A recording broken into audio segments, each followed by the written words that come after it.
3장 9절입니다. 하나님께로서 난 자마다 죄를 짓지 아니하나니 이는 하나님의 씨가 그의 속에 거하며 저도 범죄치 못하는 것은 하나님께로서 났음이라. 이러므로 하나님의 자녀들과 마귀의 자녀들이 나타나나니 무릇 의를 행치 아니하는 자나 또는 그 형제를 사랑치 아니하는 자는 하나님께 속하지 아니하니라. 우리가 서로 사랑할지니 이는 너희가 처음부터 들은 소식이라. 가인같이 하지 말라. 저는 악한 자에게 속하여 그 아우를 죽였으니 어찐 연고로 죽였느냐. 자기 행위는 악하고 그 아우의 행위는 의로움이라. 아멘. 하나님께로서 난 자마다 죄를 짓지 않으니. 하나님께로부터 난 자가 어떠한 사람입니까? 하나님께로부터 난 자. 하나님께로부터 난 자는 거듭난 자입니다. 교회 다니는 사람도 아니고 그리스도로 행동하는 사람도 아니고 거듭난 자입니다. 거듭난 자와 교인들은 차이가 참 큽니다. 거듭난다는 것에서 우리가 참 이해를 좀 잘 해야만 됩니다. 거듭난다는 것은 근본적으로 우리가 의미하는 것이 있습니다. 자, 보십시오. 하나님이 인간을 창조하실 때 어떻게 창조하셨습니까? 하나님의 형상대로 창조하셨습니다. 그래서 우리 인간은 원래 죄가 없는 깨끗한 하나님의 영과 똑같은 영혼을 갖고 태어났습니다. 그래서 어떻게 했습니까? 하나님과 매일 교통하며 하나님과 함께 걷고 하나님과 대화를 하며 영적인 삶을 살았습니다. 그게 원래 창조한 우리의 모습입니다. 그런데 무슨 일이 일어났습니까? 사단이, 악마가 하와와 아담을 꼬셔서 죄를 짓는 본성을 심어줬습니다. 그 죄가 뭡니까?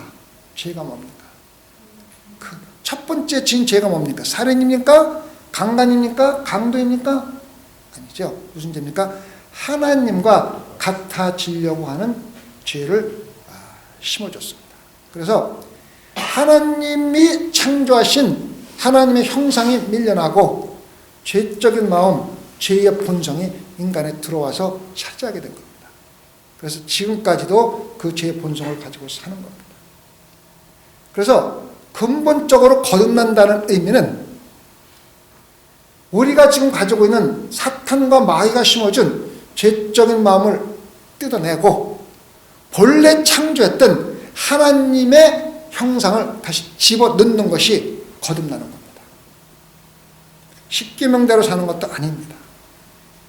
성경 말씀대로 사는 것도 아닙니다. 교회를 열심히 하는 것도 아닙니다. 직분을 받는 것도 아닙니다.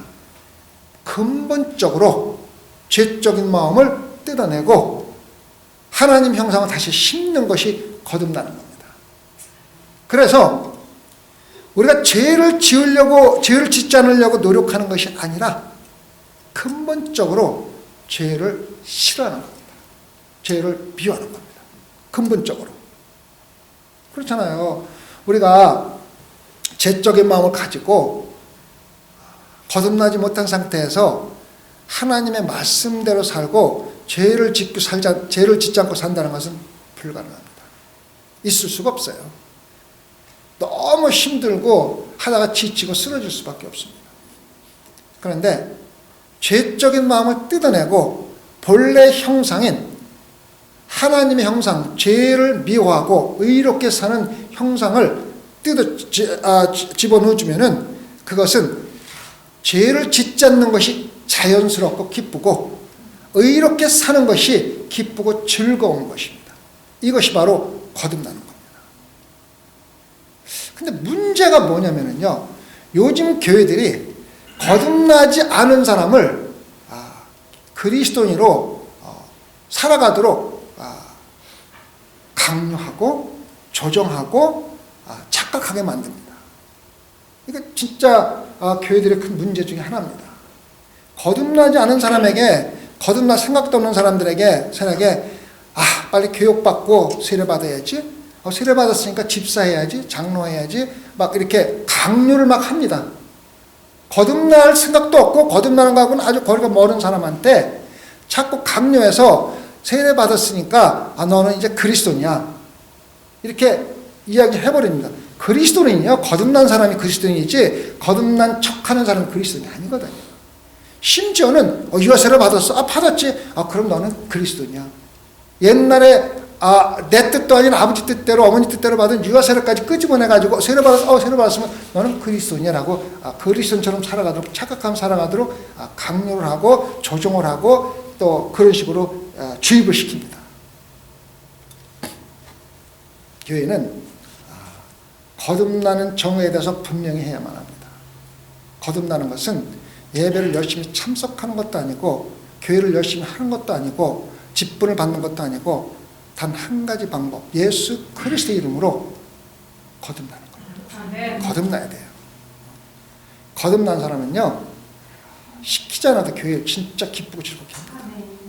예배 참석하라고 강요하고 전화했었지 않아도 기쁜 마음으로 나옵니다. 또 예배에 나와서 예배를 드린다는 의미를 잘 알고 드립니다. 예배를 드리는 거는요, 찬양하는 것도 아닙니다. 설교도 아닙니다. 기도도 아닙니다. 내 자신을 하나님께 드리는 겁니다. 하나님이 가인과 아벨의 제사를 하나는 받으시고 하나는 받으시지 않으셨습니다. 아벨의 제사는 받으셨고 가인의 제사는 안 받았어요. 그 이유를 사람들이 많이 따집니다. 왜 그렇습니까? 어떤 사람은 동물로 드리고 곡물로 드렸다 막 이유를 따지고 막 목사님 설명 많이 하는데 단 한 가지예요. 뭔지 아십니까? 아벨은 제사와 함께 자신을 드렸고 가인은 형식적인 제사만 드렸지 자신을 드리지 않았어요. 그래서 예배를 드리고 하나님의 예배를 받으니까 분노했어요. 예배 드리고 분노하는 사람은요, 예배 제대로 안 드린 겁니다. 예배 드리고 저기 나가갖고 막 싸워요. 밥을 먹니 안 먹니 반찬이 좋니 막 싸워요. 그거요, 예배 드린 거 아니에요. 예배의 형식을 빌려서 한인회를 한 겁니다. 뭐셨습니까? 예수 그리스도의 이름으로 한인회를 시작하겠습니다. 자, 우리 좋은 노래 하나 들을까요? 우리 좋은 말씀 좀 하나 들을까요? 이게 바로 하나님의 영이 빠진 그냥 예배 형식을 따라서 드리는 예배지 내 자신을 드리는 예배가 아닙니다. 예배는 내 자신을 드리는 거고, 예배에서 어떠한 일이 일어나도 예배를 통해서 시험을 들거나 분노하거나 기분 나쁠 수가 없어요. 왜? 예배는 나를 위해서 드리는 게 아니라 누구한테 드립니까? 하나님께 드리는 게 하나님이 기분 나빠갖고 안 받고 결정하시는 거지, 왜 우리가 설교 말씀 갖고 시험을 들고 찬양 갖고 시험을 들고 뭐를 가지고 시험에 듭니까? 아무 상관없어요. 예배 시간에 아이들 왔다 갔다 한다고 우리가 분노할 것도 없고 화날 것도 없어요. 왜? 하나님 거지. 하나님이 화나셔갖고 너 거기 왔다 갔대? 당장 죽여버려. 즉사하게 만들 수 있지. 그건 하나님 뜻이지 우리가 왜 그래. 물론 방해받기 때문에 조심할 수는 있겠고 정성을 들여 사는 것은 있겠지만은 실질적으로 예배를 갖다 주관할 수 있는 권한은 우리가 아니에요. 모든 결정은 하나님께 있는 거니까 우리는 내 자신을 드리는 겁니다. 내 자신을 드리지 못하면요, 예배는 헛겁니다. 형식에 따라서 한인의 한과 똑같습니다. 소망교회가 한인의 교회로 타락하지 않기 위해서는 여러분들 영적으로 눈을 떠야 돼요. 여러분 영적으로 눈을 떠야 돼요. 성령이 빠진, 하나님의 영이 빠진 예배를 너무 쉽게 드립니다. 우리가 치면 뭐라 그럽니까? 하나님은 영이시니 신령과 진정으로 드리죠. 하나님은 영인데 우리의 영은 빠져있고 순서에 따라서 형식적인 예배만 드리는 거는요, 예배가 아니라 한인회입니다. 끝나고 좋은 말씀 듣고 기분 좋게 노래도 하고 밥도 먹고 친교도 하고 영이 빠진 모임은요 하나님의 모임이 아니고 예배가 아니고 인간적인 친교입니다. 친교. 그거 분명히 알아야 돼요. 수십 번 아니라 수백 번을 말씀드려도 부족한 것은 예배는 성령님, 예수 그리스도 하나님 삼위일체가 함께하고 그분들이 예배를 받고 안 받고 결정하는 겁니다. 근데 예배는 모든 순서가 아니라 나를 드리는 겁니다. 나를 드리는 겁니다. 우리는 비평할 권리도 없고 자격도 없어요.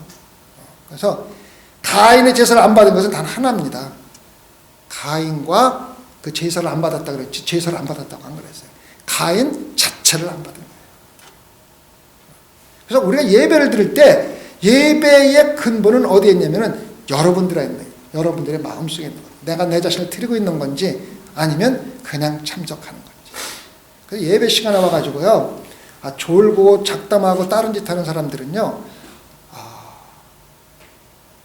예배 들어와가지고 하나님을 모욕하는 겁니다. 그거 알아야지 돼요. 어디 감히 하나님 앞에서, 그러잖아요. 옛날에 어디 아버지 앞에서, 어디 누구 앞에서 이랬잖아요.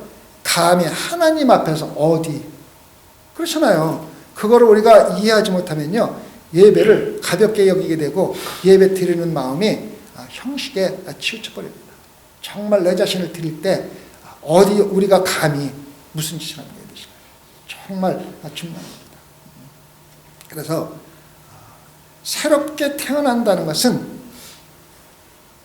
우리가 가지고 있는 죄성인 사단이 심어준 죄성인 마음을 뽑아내고 하나님의 본래 창조하신 하나님을 심어주는 거기 때문에 그때부터는 하나님이 내 왕이 되는 겁니다.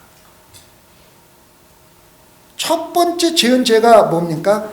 내가 인간이 하나님과 똑같아지려고 하는 그 죄를 지은 겁니다. 살인죄도 아니고 간음죄도 아니고 다른 죄도 아닙니다. 하나님과 같아지려고 노력합니다. 그런데 우리는 신앙생활하면서 우리가 하나님과 같아지려고 생각하고 신앙생활하는 사람은 아무도 없습니다. 왜? 하나님과 같아진다는 의미를 모르기 때문에 그래요.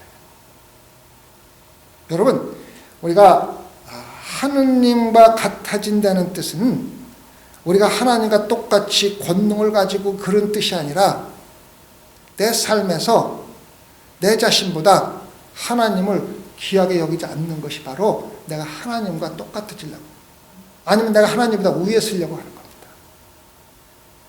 여러분 한번 들여다보세요. 여러분 마음을. 내가 정말 거듭난 기독교인으로서 하나님이 나보다 위에 있고 내 삶의 모든 것을 주관하고 있는지, 아니면 내가 입으로 하나님은 나의 주인이시며 나의 주인이시라고 고백을 하면서도 내가 주인으로 되고 내 멋대로 살아가고 내 이득으로 살아가고 내가 모든 물질을 나를 위해서 쓰고 그렇게 하는지 한번 여러분 마음을 들여다보세요. 제가 말씀드릴 것은 필요가 없어요. 그렇잖아요. 여러분 고백했죠? 예수님이 나의 주님. 그게 바로 주님이라는 뜻이에요. 예수님이 나의 주인이라는 뜻이에요. 하나님이 내 삶의 주인이시고 모든 걸 고백하잖아요. 그리스도인으로서. 그렇게 고백해놓고 진짜로 정말로 하나님이 여러 삶 속에서 모든 것 주관하시고 하나님이 제일 먼저고 하나님의 일이 제일 먼저고 하나님의 영광이 제일 먼저로 살아간 삶을 살고 있는지, 아니면 나 먼저, 내 가족 먼저, 내 직장 먼저, 내 출세 먼저 그렇게 살아가고 있는지 여러분 마음을 한번 들여다보세요. 그리고 내가 거듭났는지 안 했는지 그거를 근거로 판단하시라고. 왜? 옛것이 죄적인 마음이 사라지고 하나님의 본래 창조하신 하나님의 영이 있으면 그렇게 사는 것은 당연하고 자연스러운데, 여러분 신앙생활 하면서 정말 내가 그렇게 자연스럽게 살아가고 있는가 한번 생각해 보시라고. 내가 무슨 일을 하다가 하나님 일이 생겼다, 그 일을 중단하고 가서 하나님 일을 먼저 할 수 있는 생각이 드는가. 내가 100불을 나를 쓸 수 있는데 하나님을 쓸 수 있는데 하나님 먼저 할 수 있는가. 내가 무슨 일을 하는데 하나님 먼저 할 수 있는가. 내가 정말 하나님 영광을 위해서 살아가고 있는가. 한번 내 마음을 들여다보고 내가 거듭났는지 아니면 거듭난 척 하는 신앙생활을 하고 있는지 판단을 하시는 거예요. 여러분들이 판단하시는 거예요. 내가 할 수 있는 거예요. 굉장히 중요한 것입니다. 아까도 말했지만 근본적으로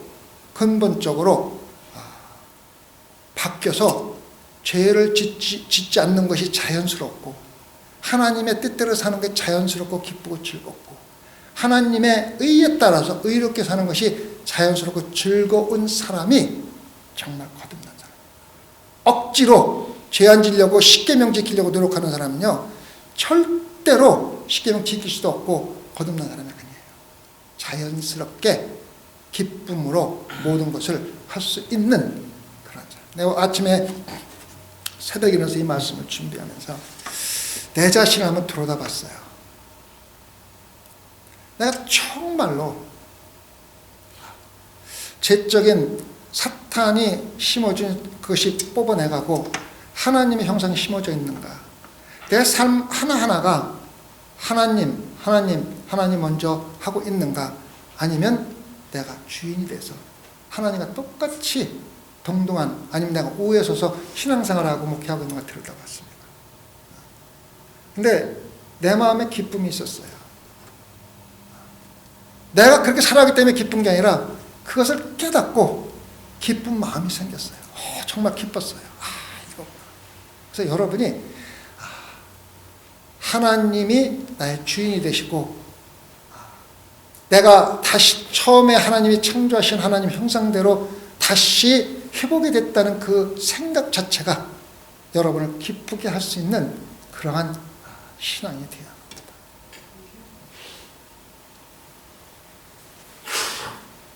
우리가 신앙생활하면서 여기 보면은 구절에 보면은 하나님의 씨가 그 속에 거한다고 그랬어요. 하나님의 씨가 우리 거한다는 뜻은 하나님의 말씀이 내 안에 거하고 성령이 내 안에 거한다는 뜻이 아닙니다. 많은 사람들이 잘못 생각할 수 있는데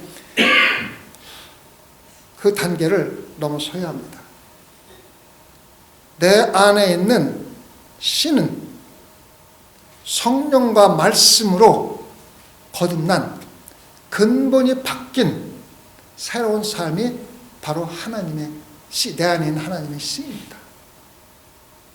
그래서 그 하나님의 말씀의 씨가 내가 거듭난 것이 자라고 성장해서 내가 예수 그리스도를 만날 때 예수 그리스도와 똑같은 사람이 되기 위해서 그 씨가, 내가 거듭난 그 모습이 자라고 자라서 열매를 맺어야 되는 겁니다. 여러분, 우리가 이걸 알아야지 됩니다. 우리가 성경 공부를 열심히 합니다. 그죠? 그리고 예배도 열심히 들고 설교도 열심히 듣습니다. 그리고 성령님이 우리를 깨닫게 하고 인도해 주십니다. 그런데 그런 모든 것은 우리가 거듭나는 길을 어떻게 찾아가는가를 가르쳐주는 지침서입니다. 그 자체가 거듭나는 새로운 사람이 아닙니다. 새로운 사람은 여러분 안에 옛 죄악이 빠져나가고 하나님 형상이 들어오지 않으면은 아무리 성경을 많이 읽고 깨달음이 있고 설교를 듣고 깨달음이 있다 하더라도 결국은 지침서만 아는 것으로 끝나버립니다. 지침서가 우리를 거듭나게 만들어야 줘야 되는 건데 그것이 이루어지지 않으면은 성경 말씀을 많이 읽고 설교 말씀 많이 들어도 그것은 우리와 거듭나는 거하고는 지침서의 역할밖에 못한다는 뜻입니다. 그 자체가 거듭남이 아니에요. 다시 말하면 성경의 지혜가 많고 예배를 열심히 참석하고 교회를 열심히 한다고 그것이 거듭난 자체는 아니라는 겁니다. 거듭난 증거는 될 수 있지만 거듭난 자체는 아닙니다. 우리의 지침서 역할을 하는 겁니다. 그래서 거듭나는 것은 반드시 여러분 마음이 받아들이고 그 안에서 예수 그리스도의 믿음으로 옛것을 예수 그리스도의 형상, 하나님의 형상을 다시 회복하는 것이 바로 하나님의 씨입니다. 그래서 단순히 성경 말씀과 하나님 말씀과 성령을 넘어서 거듭나는 단계까지 우리가 넘어갔을 적에 그것이 바로 하나님의 씨가 되는 겁니다. 그래서 그 씨가 열매를 맺고 결실을 거둘 때 예수 그리스도를 만날 때 우리는 예수 그리스도요, 내가 예수 그리스도와 똑같은 형상으로 만드는 겁니다. 그래서 우리가 하나님의 씨는 여기가 바로 뭐냐면은 바로 거듭난 근본적인 변화가 바뀐 우리의 모습입니다. 그래서 우리가 죄를 짓지 않고 의롭게 사는 것은 우리가 십계명을 달달달 외우고 오늘은 뭐 살인도 안 하고 그게 아니라 하나님의 영이 우리를 다스리기 때문에 죄짓고 싶은 마음 자체가 없고 죄 자체를 미워하고 의롭고 하나님의 뜻대로 사는 것이 자연스러운 삶이 될 때 우리는 비로소 거듭난 그리스도인이 되는 겁니다. 여러분, 자신을 속이면서 교회의 구조나 체계나 교리에 따라서 마치 거듭나지 못하고 나서도 교인처럼 신앙인처럼 기독교인처럼 살아가지 마세요. 자신을 속이는 겁니다. 여러분이 여러분의 마음을 들여다보고 아직도 거듭남이 없다면 거듭나는데 집중하세요. 무슨 말씀 아시겠습니까? 그래서 자신을 속이면서 마치 거듭나지도 못하면서 거듭난 자처럼 신앙 그리스도인이 아니면서 그리스도인처럼 살아가는 자기를 속이는 신앙인이 되지 말라고 제가 부탁을 드립니다. 근데 그것은 자신밖에 몰라요. 자신밖에. 그래서 그 준비를 단단히 하시기 바랍니다. 그래서 우리가 예를 때 우리가 뭐 죄를 뭐 어떻게 안 짓고 삽니까? 뭐 어떻게 막 논란이 많고 뭐 죄 중에도 큰 죄는 뭐 안 되고 작은 죄는 저질러 되고 막 그렇게 얘기하는데 그건 다 거짓 선지자들이 하는 여러분을 꼬이는 그 말씀에 불과한 겁니다. 그렇게 하는 거예요. 다 믿지 마세요. 근본적으로 죄를 미워하는 마음 생기는 게 죄를 짓지 않는 것이지 뭐 내가 오늘 살인 안 하고 죄 하나하나 갖고 따지는 건요 어리석은 거예요. 그건 있을 수도 없고 할 수도 없는 거예요. 아시겠죠? 그래서 죄를 짓지 않고 의롭게 사는 것은 그리스도에게는 불가능한 게 아니라 마땅한 겁니다. 마땅한 겁니다. 따지지 마세요. 어떻게 죄 안 짓고 사냐고, 어떻게 의롭게 사냐고. 그리스도는 마땅히 이렇게 사는 거예요. 왜? 우리는 거듭났기 때문에. 하나님의 영이 우리 안에 있기 때문에. 다른 말 듣고 속지 마세요. 그거 전부 속임수예요. 단 한 가지예요. 우리는 반드시 죄 짓지 않고 의롭게 살아야 되는데 한 가지한테 죄를 짓지 않고 한 가지한테 의롭게 사는 게 아니라 근본적으로 우리 마음속에 창조하신 하나님의 형상이 들어와서 죄를 미워하고 의롭게 사는 것이 자연스러운 그러한 그리스도인이 반드시 되어야만 여러분은 구원받는 겁니다. 구원은요 우리 마음속에 성령이 들어와서 우리 마음을 죄를 미워하고 의롭게 사는 것이 자연스럽게 해주는 역할이 있어야 비로소 구원이 이루어지는 겁니다. 아무리 세례받고 아무리 저기하고 해봐야 소용없어요. 그래서 많은 교회들이 거듭나지 못한 사람들이 교회를 열심히 하고 예배 열심히 드리고 성령 열심히 해가지고 교회 집사되고 장로교회를 치료합니다. 그럼 그 교회는요 침묵해요. 침묵회가 돼가지고 거듭나지 못한 사람들은 멋대로 합니다. 그 밑에다가 또 거듭나지 못한 목사까지 데려다가 은혜스러운 얘기, 달콤한 얘기, 좋은 얘기, 돈 버는 얘기, 출세하는 얘기, 예수 믿고 병 고치는 얘기, 뭐 좋은 얘기만 막 해주니까 진짜 사람이 모이는 거예요. 우리 조심합시다. 우리 교회는 반드시 거듭난 자가 다스려야 되고 목회자는 반드시 거듭난 확신이 있어야 되고 교회를 치료하는 사람들은 반드시 거듭난 자들이 치료해야 그 교회는 정말로 좋은 교회입니다. 저는 오늘 아침 새벽에도 참 다짐을 했는데 소망교회에서 말씀 전하고 하면서 달콤한 얘기로 거듭나지 못한 사람들 좋은 신앙인처럼 살아가게 하는 거에 관심을 둬서는 안 되겠다. 이건 절대로 내가 목회자로서 해서는 안 되는 큰 제약이라는 걸 깨달았어요. 구원받지도 못한 사람도 구원받은처럼 살아가야 돼 지옥 보내면은 그게 무슨 목회입니까? 그게 무슨 하나님 말씀 전하는 겁니다.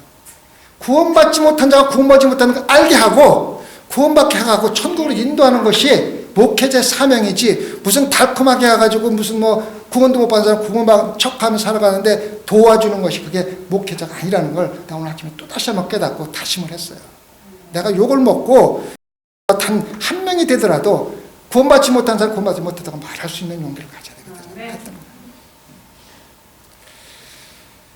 그래서 우리가 범죄하지 않고 의롭게 사는 것은 우리 삶의 자연스러운 모습이 되도록 노력을 해야만 합니다. 그 다음에 마귀 자녀와 그 하나님의 자녀에 대해서 얘기를 하는데, 마귀의 자녀는 아까도 얘기했듯이 마귀의 역할은 우리 인간들에게 하나님을 불순종하게 하는, 하나님과 똑같아지게 하는 마음을 심어주려고 하는 것이 바로 마귀의 역할입니다. 그 마음이 오래 들어있는 사람은요, 듣기 싫어도 마귀의 자식이라는 소리를 들을 수밖에 없어요. 특히 한국 사람들은 마귀의 자식, 사탄의 자식, 사탄 새끼 막 그렇게 하면은 굉장히 거부감을 느끼는데, 그 전적으로 성경적입니다. 예수 그리스도요 직접적으로 마귀가 물러가라고, 마귀가 물러가라고, 사탄을 물러가라고 다 하신 거예요. 그래서 사탄 마귀라는 말은요 실질적으로 우리가 거부할 이유가 하나도 없는 거예요. 그렇잖아요. 누가 그랬어요? 예수님이 직접 그랬고, 다 성경에서 그렇게 사탄 마귀자는 쓰고, 여기서도 그러지 않아요. 마귀의 자녀라고. 하나님과 똑같아지려고 하는 마음, 다시 말해서 내 삶 가운데 하나님이 최고가 아닌 사람, 하나님 내 주인이 아닌 사람은요, 죄송스럽지만 아직도 하나님과 같아지려고, 아니면 이미 아니면 하나님보다 위에 있는 삶을 살고 있고, 그 사람은 마귀의 자녀입니다. 이건 어떻게 조정할 수도 없는 단어예요. 아시겠죠? 수만계 목사 맨날 사탄 마귀만 한다고 그러는데, 성경에 나오는 데가 안 쓸 수 없잖아요. 다시 말씀드립니다. 여러분 삶 가운데 아직도 내 삶의 주인이 나고, 내가 하나님보다 위고, 아직도 하나님의 말씀의 순종보다는 내 말과 내 생각대로 살아가는 사람은 아직도 죄송하지만 마귀의 자녀입니다. 마귀의 자녀에서 물러날 수 있는 유일한 방법은 하나님을 내 주인으로 모시고, 내 삶 위에 하나님을 넣고, 나보다는 하나님의 영광을 위해서 살아가는 삶을 사는 사람이 누구의 자녀입니까? 하나님의 자녀고 그리스도인입니다. 아시겠죠? 그래서 아까도 얘기했지만 가인같이 하지 말라. 가인은 하나님께 예배드리고 동생 죽였어요. 그게 원인이에요. 예배드리고 하나님이 안 받아주시니까 어떻게 해서 화나서 하나님 죽인. 그게 예배입니까? 아까도 얘기했지만은 곡물 가지고 예배 형식은 다 차렸어요. 다 했어요. 곡물, 동물 그거 상관없어요. 예수님이, 하나님이 무슨 곡물 먹고 동물 고기 좋아하고 곡식 싫어합니까? 웃기는 얘기예요. 그건 말도 안 되는 얘기고, 아벨은 예배 형식을 통해서 자기 자신을 드렸어요.